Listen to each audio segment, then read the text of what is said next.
আজকে বানিয়ে দেখাবো ফিরনি। আজকে ফিরনিটা যেহেতু রাইস কুকারেই বানানো হবে, তার কারণে সবার আগে দুধ জাল হওয়ার জন্য বসিয়ে দিয়েছি।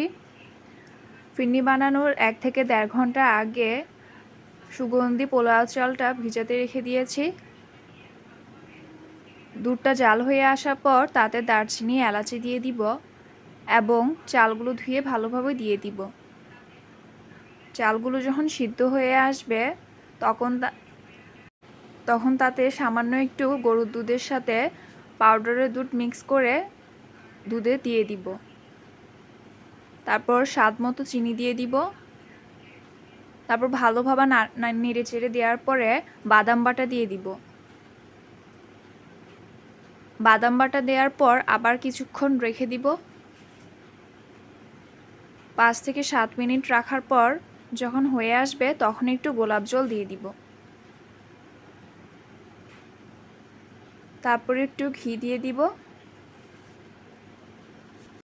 ঘি দেওয়ার 2 মিনিট পর নামিয়ে নিব। তারপর পরিবেশন করব। তার জন্য একটা বক্স নিয়েছি, তাতে ফিরনিটা দেওয়ার পরে বেশি পরিমাণে কিশমিশ দিয়ে দিয়েছি, সাথে একটু চাইলে কাজু বাদামও দিয়ে দিতে পারেন।